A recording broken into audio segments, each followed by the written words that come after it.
Quiconque a été témoin de Jéhovah sait très bien que être une pierre d'achoppement ou faire trébucher autrui est très mal vu dans l'organisation des témoins de Jéhovah. Et c'est une façon d'ailleurs dont il faut restreindre ses libertés pour ne pas choquer personne dans l'organisation au point de le faire arrêter de servir Jéhovah. Eh bien, c'est de cela que nous allons parler aujourd'hui et de le relier à plusieurs choses qui concernent Watchtower dans son actualité. Bienvenue dans Watchtower Dissidence.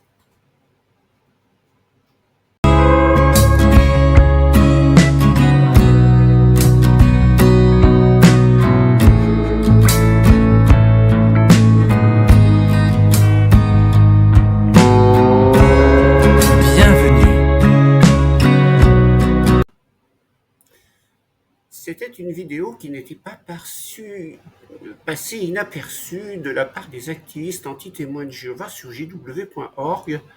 Cette vidéo de Stephen Lett où il s'en prenait, à l'époque, au port de la barbe.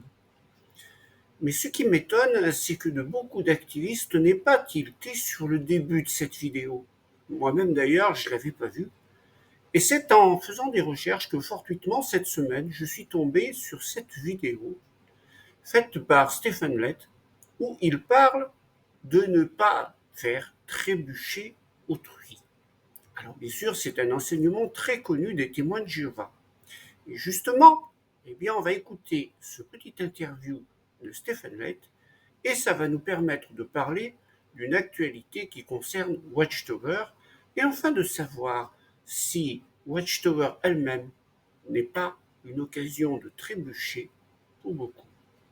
Alors, écoutons déjà ce tout petit extrait qui est une vidéo où Stephen Lett s'exprime sur le fait de ne pas faire trébucher autrui. Cette image de quelqu'un qui trébuche est très parlante, vous ne trouvez pas? Tout le monde a déjà vu quelqu'un trébucher. D'ailleurs, il nous arrive à tous de trébucher, avec des conséquences plus ou moins graves. Par exemple, quelqu'un peut trébucher, se relever tout de suite et continuer son chemin comme si de rien n'était. Ou bien il peut trébucher, tomber et se casser la jambe. Il finira par se rétablir, mais au prix d'une longue période de soins. Et puis, il y a celui qui trébuche et qui, en tombant, se fracasse la tête. Et lui, il ne se rétablira jamais. Les mêmes choses peuvent arriver dans le domaine spirituel. On peut se rétablir rapidement, ou se rétablir au bout d'un certain temps, ou ne jamais se rétablir. Autrement dit, mourir spirituellement. Quand quelqu'un trébuche, on ne sait jamais comment les choses vont tourner. Il n'est donc pas étonnant que la Bible nous dise de faire très attention à ne faire trébucher personne. Prenons Matthieu, chapitre... On ne pourrait qu'être d'accord, il faut faire attention, comme il le dit, de faire attention à ne faire trébucher personne. En effet, trébucher, c'est un mot qui est plus très utilisé dans la langue française. On parle plutôt comme des expressions de se prendre les pieds dans le tapis, de s'affaler, en parlant vulgairement. D'ailleurs, ça m'est moi-même arrivé, c'est un mauvais souvenir de la salle du royaume, où vous saviez, quand il y avait des démonstrations où on présentait les périodiques, eh bien, en montant sur l'estrade pour aller faire une démonstration, je me suis affalé par terre. Ben oui, c'était ça, j'ai fait rire tout le monde, et puis après, j'ai bafouillé lourdement pour reprendre la présentation de mes périodiques. Souvenir d'une salle du royaume qui avait bien ri de ce qui m'était arrivé. Ben oui, j'ai trébuché. Alors, passé l'anecdote, Stephen Lett l'applique au domaine spirituel. C'est-à-dire que certains peuvent être victimes de quelque chose qui les fait tomber spirituellement, en quelque sorte, tomber dans leur croyance, et finalement, ils en viennent, selon lui, à ne plus servir Jéhovah. C'est donc un événement externe qui viendrait bousculer ces personnes au point de les faire tomber spirituellement. Mais à voir le nombre de personnes qui sortent chaque année de l'organisation, on peut se dire qu'il y en a un paquet qui trébuche. À bien y réfléchir. Et puisque Stephen Lett s'incorpore lui-même dans la chose? N'y a-t-il pas l'organisation de Jéhovah elle-même qui fait trébucher? L'organisation ne fait-elle pas des choses qui sont occasion de trébucher? Si Watchtower ne faisait pas des choses qui font trébucher, pourquoi le site jw.org ne relaie-t-il pas toutes les informations qui concernent les témoins de Jéhovah? Pourquoi certaines sont-elles filtrées? Parce qu'elles donneraient l'occasion de trébucher à certains? Ah, l'organisation de Jéhovah fait-elle des choses qui risquent de faire trébucher les autres? Prenez un exemple qui est dans l'actualité. La semaine qui vient de s'écouler, les témoins de Jéhovah viennent de perdre leur procès en Norvège. Ils ont été déboutés de leur demande de subvention à l'État norvégien. Bien sûr, cette information n'est pas à la une de jw.org. Tout comme Watchtower n'a pas relayé qu'elle avait fait un procès à l'État norvégien. Et elle ne l'aurait relayé que si il avait gagné ce procès. Or, ce n'est pas le cas, ils l'ont perdu. Revenons un petit peu en arrière et réfléchissons s'il n'y a pas là une occasion de trébucher. Watchtower qui fait un procès à l'État norvégien. Quelle est la situation de Watchtower en Norvège? Est-ce que sa liberté de prêcher, d'évangéliser, de porter la bonne nouvelle est mise en cause? Non. Les témoins de Jéhovah ont tout à fait le droit de continuer d'évangéliser, de continuer de tenir leurs réunions, de continuer de tenir leurs assemblées et de continuer d'être une religion en Norvège. D'ailleurs, ils ont tellement la liberté de prêcher que si on reportait ce territoire à celui qu'ont connu les premiers chrétiens, l'apôtre Paul qui prêchait dans le territoire de la Rome antique, il aurait certainement préféré prêcher dans un territoire avec les conditions que les témoins de Jéhovah rencontrent en Norvège aujourd'hui. En effet, les témoins de Jéhovah de Norvège ne sont pas jetés au lion dans une arène, ils ne sont pas persécutés, ils ne sont pas considérés comme une engeance. Donc en fait, tout va bien pour les témoins de Jéhovah en Norvège. La seule chose qu'on leur a enlevée, la restriction de liberté, c'est qu'ils ne peuvent plus célébrer de mariage dans les salles du royaume. Dorénavant, la situation des témoins de Jéhovah en Norvège, c'est que quand il y a un chrétien qui veut se marier, il va se marier devant les autorités civiles, et puis tout comme en France, il vient faire un discours à la salle du royaume. C'est pas une mauvaise situation. Ce que leur a enlevé l'État norvégien n'est après tout qu'une petite pécadille. Oui, mais par contre, et ça c'est peut-être beaucoup moins glorieux pour Watchtower, l'État norvégien leur a enlevé de l'argent.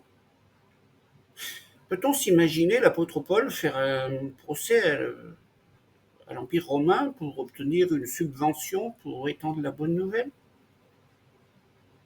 Non, ça aurait fait mauvais genre. D'abord, je ne pense pas que cette requête aurait été reçue. Aurait-il alors, l'apôtre Paul, parti chercher de l'aide dans les peuples barbares pour attaquer l'Empire romain parce qu'on ne lui avait pas donné une subvention pour prêcher la bonne nouvelle? Non. Les témoins de Jéhovah, pourtant, ont fait un procès à l'État norvégien. Ils n'ont pas hésité à prélever sur les fonds destinés à faire prospérer les intérêts du royaume, les fonds dont les fidèles mettent des offrandes dans la boîte à offrandes, 500 000 $ en frais d'avocat pour obtenir des subventions auprès de l'État norvégien. Mais comment, même payés à 500 000 $, des avocats peuvent-ils, pendant une semaine de procès, aller défendre les bénéfices de l'exclusion à la sauce Watchtower? Évidemment, ça n'a pas marché, ça n'a pas pris.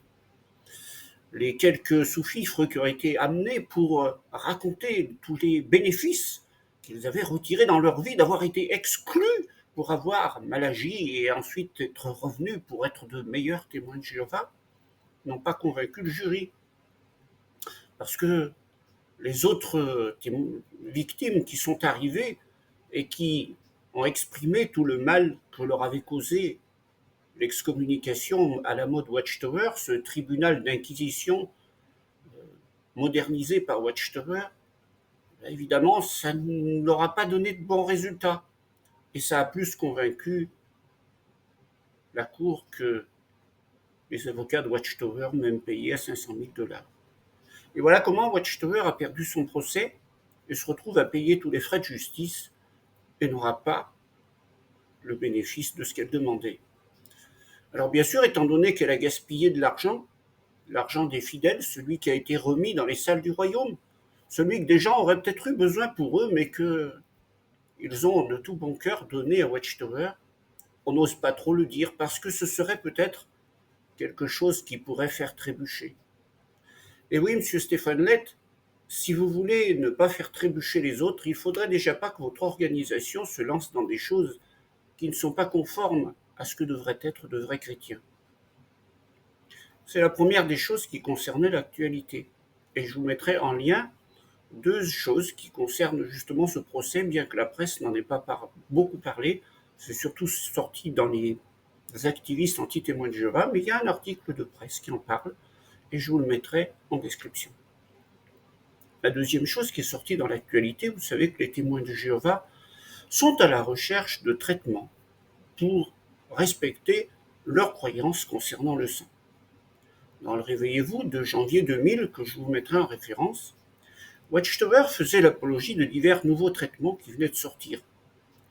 Et elle avait placé ses espoirs dans un professeur, je ne sais pas s'il était professeur, en tout cas dans un docteur allemand, le docteur Joachim Bolt, si je prononce bien, oui, pour avoir trouvé un produit qui était à base d'amidon hydroxyéthylique, si je prononce bien, parce que c'est des termes médicaux un peu compliqués. Et ce produit trouvé par le docteur Joachim Bolt aurait été quelque chose qui aurait permis de soigner les témoins de Jéhovah avec succès quand ils refusaient la transfusion sanguine. C'était peut-être une avancée majeure et Watchtower, dans son élan, dans son bonheur de trouver quelque chose qui concrétise qu'on pouvait faire autrement que de se soigner avec des transfusions, n'a pas hésité à tarir d'éloges envers le docteur Joachim Bolt. Sauf que, quelque temps plus tard, le docteur Joachim Bolt a été accusé d'être ni plus ni moins ce qu'on appelle un charlatan, puisqu'il avait trafiqué les résultats de ses expériences médicales et que même son produit, l'amidon hydroxy, je passe parce qu'il est très difficile à prononcer, était un produit qui non seulement était dangereux, mais augmentait les risques de décès d'une personne qui refusait les transfusions. C'est-à-dire que si les témoins de Jéhovah ont suivi les idées de Watchtower à ce moment-là et ont utilisé ce produit, n'oublions pas que les CLH dans les hôpitaux ont peut-être même fait la promotion de ce produit et de cette idée qui avait été lancée par le docteur Joachim Bolt. Peut-être en toute bonne foi, en toute bonne quiétude à l'époque. Sauf que si vous allez consulter la fiche Wikipédia du docteur Joachim Bolt aujourd'hui, vous voyez qu'il est considéré comme quelqu'un qui ne vaut plus rien au niveau médical, parce qu'il a falsifié plus de 80 études, si je me rappelle bien pour avoir regardé et de vous dire, en tout cas vous pourrez vérifier vous-même. Et puis je vous mettrai aussi un autre article en référence qui montre à quel point Watchtower s'est trompé avec ce médecin et a fait en fait la promotion d'un produit complètement dangereux pour se soigner au niveau de le refus de transfusion de sang. Là encore, quand Watchtower fait la promotion de quelque chose de dangereux et qu'elle rentre sur le terrain médical alors qu'elle n'y connaît rien, la seule connaissance que Watchtower devrait avoir, c'est la Bible. Et pourtant, Watchtower n'a pas hésité à faire la promotion d'un produit qui s'est révélé dangereux par la suite. N'y a-t-il pas encore quelque chose qui est de nature à faire trébucher? D'ailleurs, il n'y a pas de retour en disant auprès des témoins de Jéhovah, nous nous sommes trompés, nous avons fait la promotion d'un produit dangereux, ne le prenez surtout pas.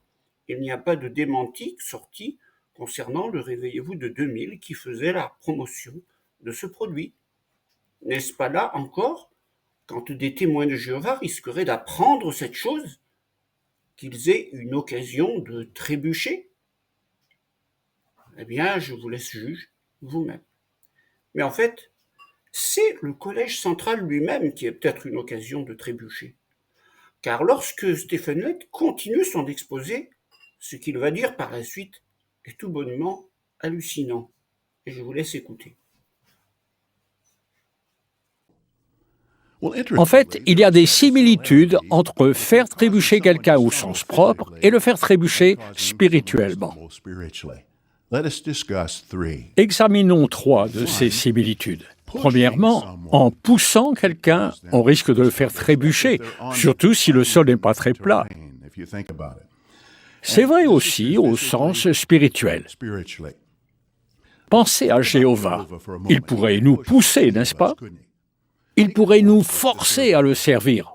Il en a le pouvoir. Mais jamais il n'utilise sa puissance de cette façon. Jéhovah préfère inciter, encourager et expliquer les bienfaits ou les malheurs qu'entraînera notre décision. Mais c'est bien nous qui décidons.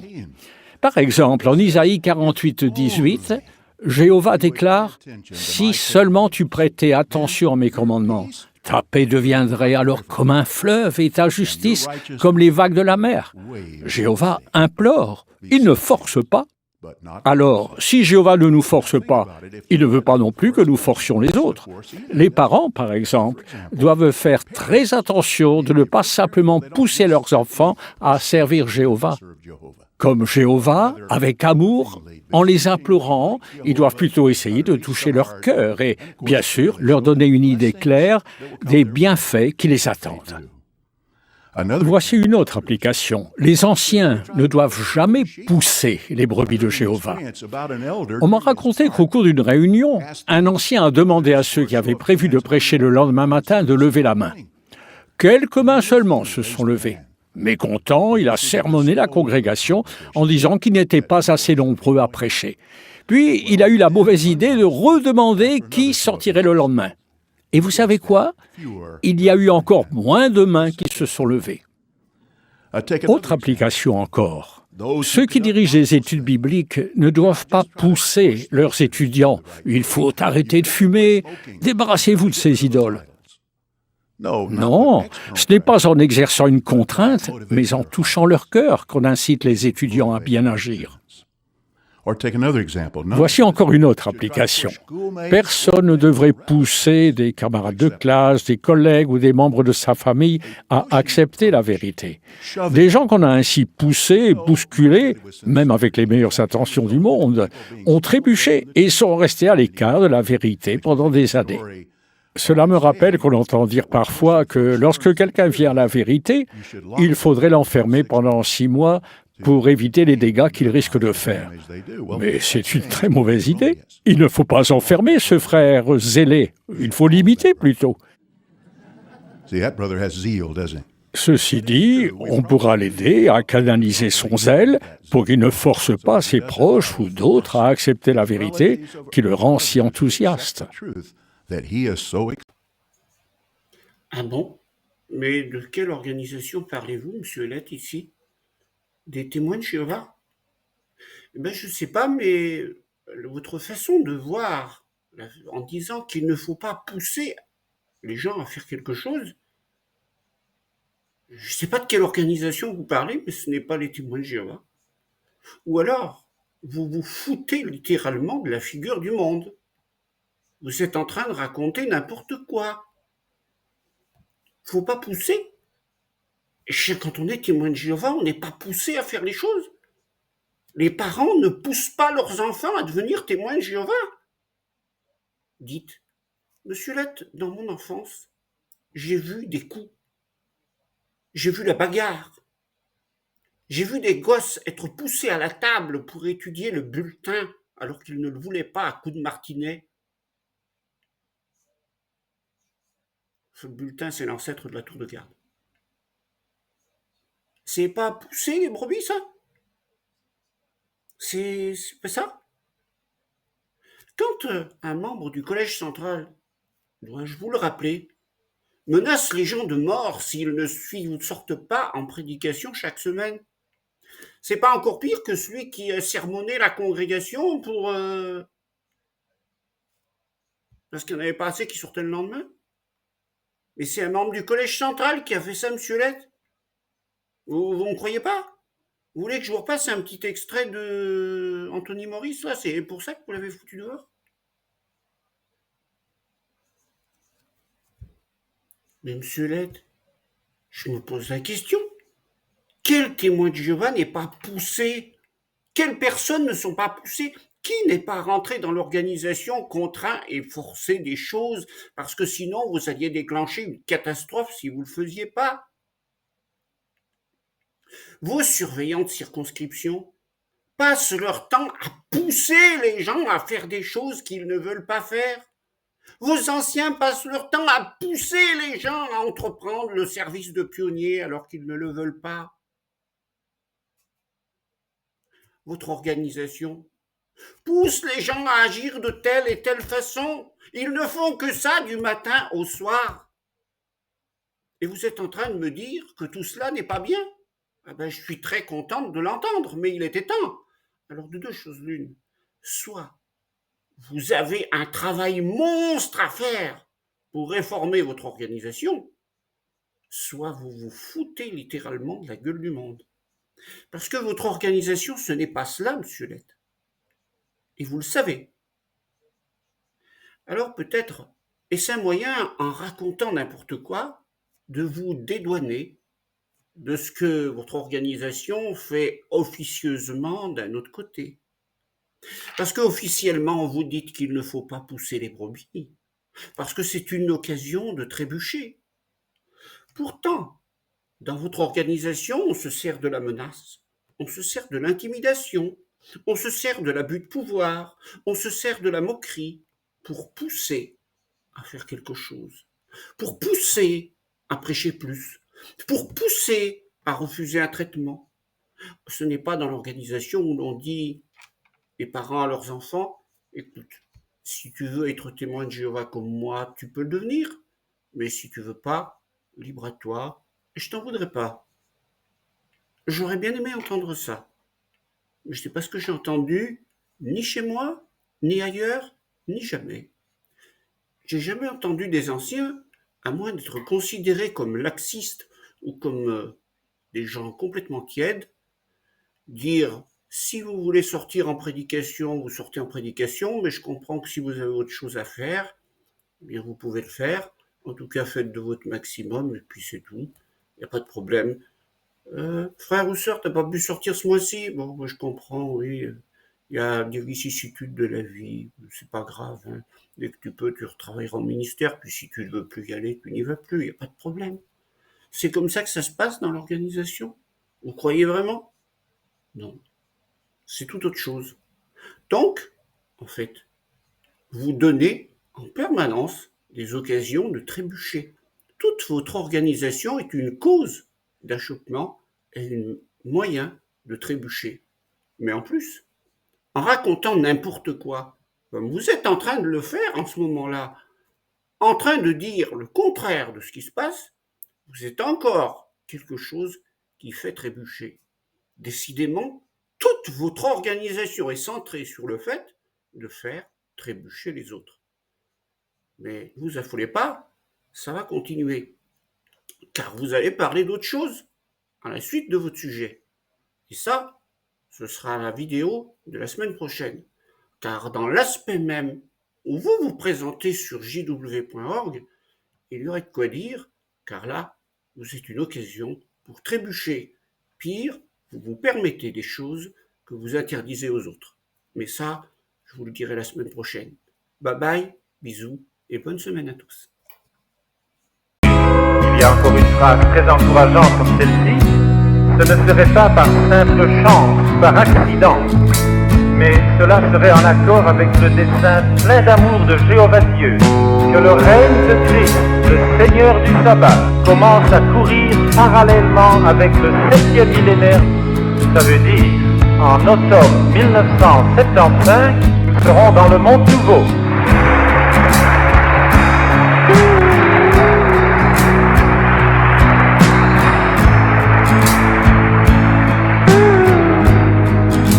connaissons pas le jour et l'heure d'Armageddon. Nous ne savons pas dire quand il va commencer, mais nous savons dire une chose. Nous savons quand il va finir. Il sera fini pour l'automne 1975. Embarrassed about adjustments that are made, nor is an apology needed for not fitting it exactly right. Some can't do maybe as much as others, but we have, as Christians, the God-given responsibility to warn others. So you just take a look, and this is the idea Jehovah's getting across at your hands. And you look at your hands now, only God, as He looks at your hands in here and all those that are tied in, does He see blood there? The humans sitting next to you, they might have an idea because they know you well and you haven't been out in service in weeks. But guess what? Most likely God's seeing some blood all over your hands. Or they go totally inactive. We appeal to Him, we try to help